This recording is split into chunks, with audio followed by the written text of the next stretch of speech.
everybody, welcome back to my channel. My name is Kay. Today I'm going to be doing the BookTube Real Talk Tag 2.0. I was tagged by Kayla over at Crack Into a Good Book, and so I've not done this video before, so I'm going to give it a go.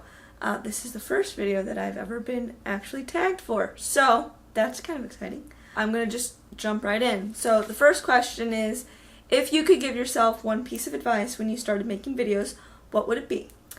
So I've been on BookTube for like a whole 5 weeks maybe, so not that long, but I would say that I underestimated the impact Twitter in particular has. I am also on Instagram, but Twitter in particular I think is where getting noticed really happens. I knew going in that I needed to be more active both on YouTube and on Twitter, so I created a Twitter account because I didn't even have one.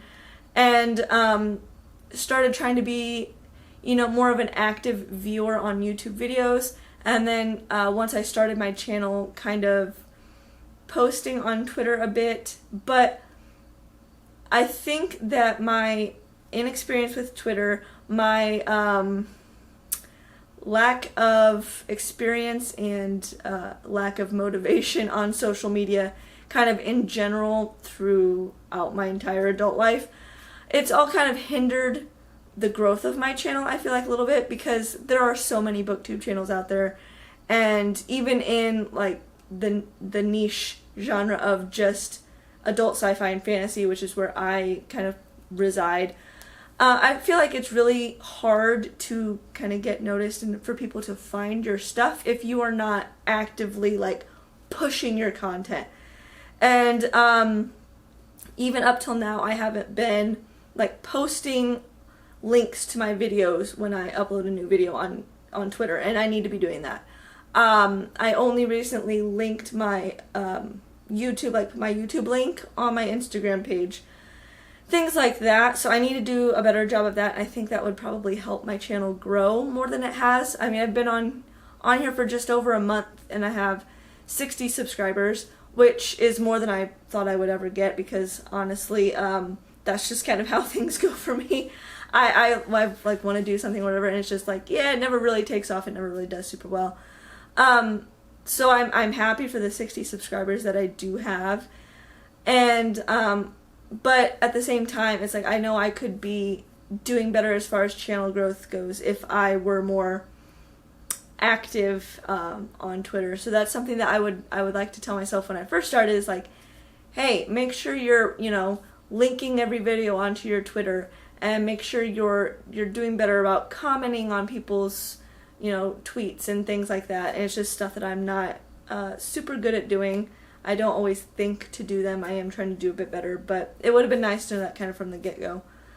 But I mean, I've only been on here just over a month, so it's not like it's just horribly damaged my channel or anything like that. So question number 2, what are your thoughts on cancel culture? I'm kind of two minds about cancel culture. So on the one hand, it can be good for somebody who's really reprehensible. For anybody who has kind of zero desire to change the way they think or change the way they behave, there's not a whole lot else you can do except to just cut them out, just block them out. So on one hand, sometimes, unfortunately, it is kind of necessary. But on the other hand, by just shutting somebody down, there's no conversation then. There is no dialogue. There is no exchanging of thoughts and ideas. And yes, some people, there is no talking to them. It is like talking to a brick wall, and all they're going to do is come back at you with more of their toxic bullshit. But if you never give people the chance to learn, especially if it's something like someone kind of just says offhand, or it's coming from a place of ignorance, or a place of just not understanding what they're actually talking about, if you just shut them down and just, try to just erase them, like, that's not doing anyone any good. Like, it's not doing that person any good, and I don't know.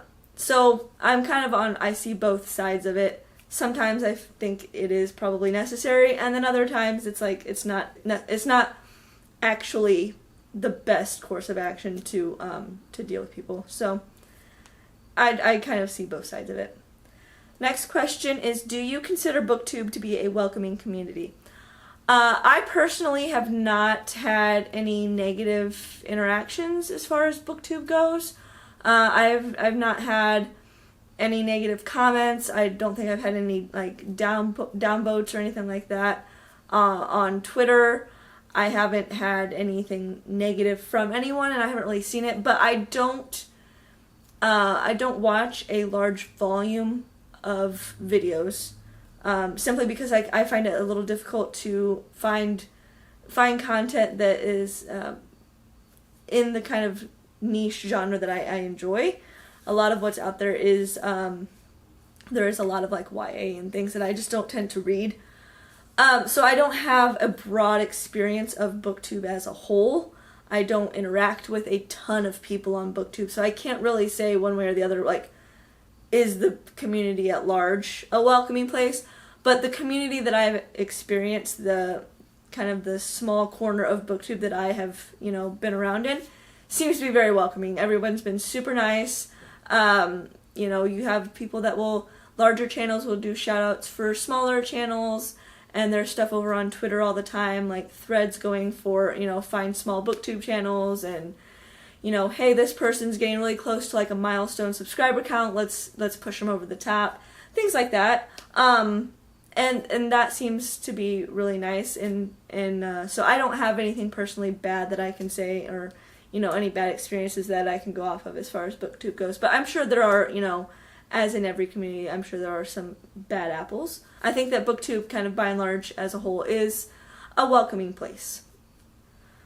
So number 4, what are your thoughts on book consumerism, and do you feel pressured to buy books? So it's funny that this question's on here because I have recently watched a few videos on book consumerism, especially on BookTube.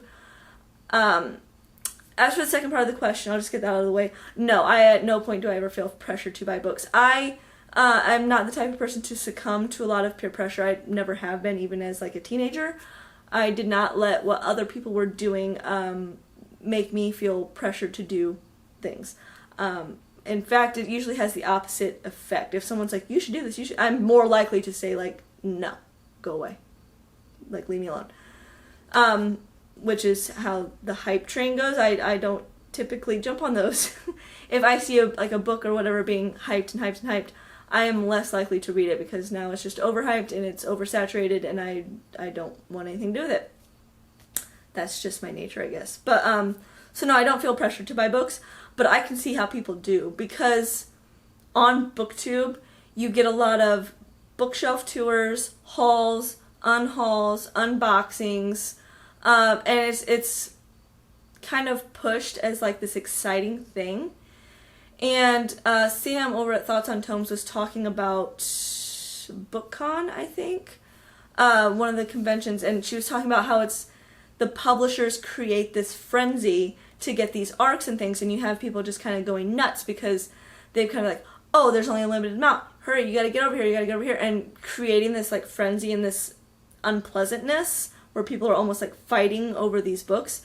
And I feel like the same could almost be said about BookTube, just because on the one, like, you have people like, and it's not let's be real, it's not like a bad thing. If people are spending their money on books because they want to buy books and they want to read the books or whatever, that's great.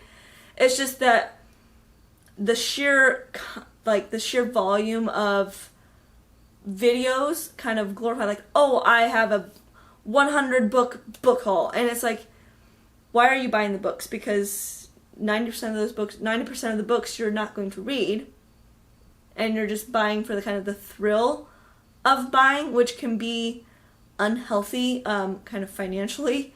I used to have this problem. I would spend $100 a month easily on books when I didn't really have $100 a month to be spending on books. I was in college and I was going to use bookstores and things. So it comes from a place of I used to be like that. I used to buy a large number of books on a regular basis and then wouldn't even read most of them, because how could you read that many books? I mean, it's just not feasible. So I do see where it can be definitely a negative, and where people could feel pressure to want to do that just because it's being kind of shown as such an exciting thing, and you want to participate in that exciting thing. And it's being kind of glorified of like getting all these books and blah, blah, blah. But that is not to say that if you have the money to buy books and that's what you want to do with the money that you have, I mean, it's your money. Go buy whatever the hell you want to buy. People buy floor-to-ceiling boxes of freaking Funko Pops. Do I think it's a little crazy? Yeah, but that's because it's not my thing. So if you want to buy, 100 books a month, more power to you. I am definitely not saying that that's a bad thing, that people shouldn't spend their money how they want to spend it. I just think that, yeah, it does create this kind of environment of, like, it's exciting to buy books, it's exciting to have these huge hauls, and the bigger the haul, the better, and I mean, that's just a byproduct of it, and it's not a bad thing, but it's not necessarily a great thing. And I personally no longer buy a lot of books. I get all of my books from the library, and I read them first. I do not typically buy a book unless I've already read it. There are a few exceptions. I have a copy of Oathbringer up on my shelf. I haven't read it yet, but I've read all the other Cosmere books. I know I love the Cosmere books, so I made an exception. I ordered Oathbringer without having read it first. There's a few authors that I will do that with, very, very few authors. Other than that, I get everything from the library when possible, and I read it that way. Just because then I know that I'm not drowning in books, I'm not spending my hard-earned money on a bunch of books that I never read and then end up just getting rid of because I lose interest in them, or I was never all that interested in them in the first place. So that's just kind of my take on it. I'm not vilifying anyone for posting, bookshelf tours and hauls and unhauls and all that stuff. I mean, you do you. I'm just saying that, yeah, let's acknowledge that doing all of that does create this environment for people to feel like they need to jump onto that train or, join in with that hype. It's just the fact of what it is. That's just the nature of how it is. Moving on. Number 5. Would you consider yourself a critical reader or reviewer? I don't know if I'm a critical reader as in like the academic sense. I do pay attention to what I read, and I try to pay attention to how things are, being done or whatever. And if I don't like a book, I will say, yeah, I don't like it, and I try to figure out why I don't like it. Sometimes I don't know. Sometimes I'm just like, wow, I just didn't connect with it, or I really didn't care for it, or whatever. I do try to kind of delve into the why, but I'm not always successful. I wouldn't label myself as a critical reader, but I also do not like everything that I read, so it's not like I'm just taking everything in and just like, yeah, this is great, yeah, this is great. I do try to be like, no, this wasn't as good, here's why I think it didn't work as well for me. Yeah, so next question. Do you take part in Readathons, and what are your thoughts on them? So I'm actually currently taking part in my first official Readathon. I'm doing the Space Opera September Readathon, hosted by Thomas over at SFF 180. I've been watching BookTube videos for a few years, so I have been aware of Readathons, and I enjoy them just because it can kind of push you to read books that you wouldn't necessarily be picking up. So I mean, Readathons can kind of give you that little push to pick up a book that isn't necessarily at the tippy top of your giant TBR, but it fits the challenge or whatever, and you read it, and then now like, oh hey, this was a really good book. I wouldn't necessarily have picked up right away otherwise, so that's good. Yeah, so I think Readathons are a good thing. They are also a really good way for people to have conversations. So when you're all kind of reading, like for Space Opera September, we're all reading space operas, and so that just kind of creates like a curated bit of content because we're all reading these space operas. So now you can go and find a bunch of videos on different space operas, and so that's kind of fun. You get kind of specialized content that way. Yeah, so I think I think Readathons are great as long as you don't stress yourself out over them. I think they should be fun, and that should be it. I'm not gonna freak out like, oh, I still have 5 books to read and the Readathon's almost over and I'm not gonna make it, and I'm not gonna do that. Reading's supposed to be fun, and if it's not being fun, then whatever is causing it to not be fun, then I'm not gonna do it anymore. Yeah, so Readathons, thumbs up. I don't know how many I'll be able to participate in because I do get all my books from the library, and a lot of readathons are like, read a book with green on the cover, or read a book with a moon on the cover, and for things like that, it's like I don't know what cover I'm getting because it's coming from the library, and it could be, you know, a different edition than I thought it was going to be, things like that. So for some of that super specific, like, depends on the cover type of thing, I can't always, you know, do those kinds of challenges just because I don't know what cover I'm going to be getting, basically. Next up is number 7, recommend a book with a topic or issue that you are passionate about. I watched Kayla's video, and she did one about octopi, and it was like a nonfiction, and it was a person who was really into octopi, and it was like a nonfiction thing that was serious because she's interested in the ocean and does. I'm going to go a different way because I can't really think of anything off the top of my head that I'm like passionate about, that I have a book that would kind of be about that. So one second. So I'm going to recommend Krampus, the Yule Lord by Brom, because I love Krampus, and he has become part of my Christmas Yule tradition.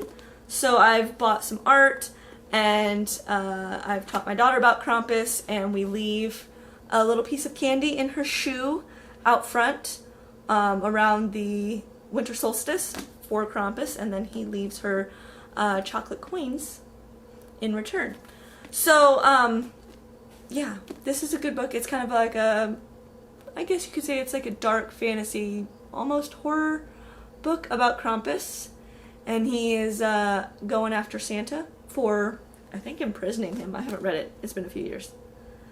But it's wonderful. And Brom happens to be an artist. He does amazing paintings. I bought 1 or 2, and they're pretty reasonably priced. I don't know how well you'll be able to see the illustrations, but yeah, so there's illustrated, there's illustrations inside, and a lot of these are available to purchase on his website. I got mine, I think, was from Plucker or The Child Thief. I'm not sure what one, the print that I got, I'm not sure what that painting was from. But yeah, so he has like these full color illustrations, and then he also has like pencil illustrations kind of throughout. Anyway, yeah, like, see, here's one. And again, I don't know how well you'll really be able to see it, but yeah, Krampus. I think he deserves more attention because it's wonderful. I really like Krampus. And also Brom is a great artist and author, so also all about promoting that kind of stuff too. So the last part of this tag is to tag 3 people. I'm going to tag Shontelle from Shontelle Reads. She's a pretty new booktuber. She doesn't have a ton of videos up yet, but she has pretty good content. I like her taste in books for the most part, so I'm going to tag her. I don't really know anybody else on BookTube super well. I have obviously Kayla over at Crack Into a Good Book, but she tagged me, so she's obviously already done this video. So if you have come across my video and you have not done this book tag before, consider yourself tagged.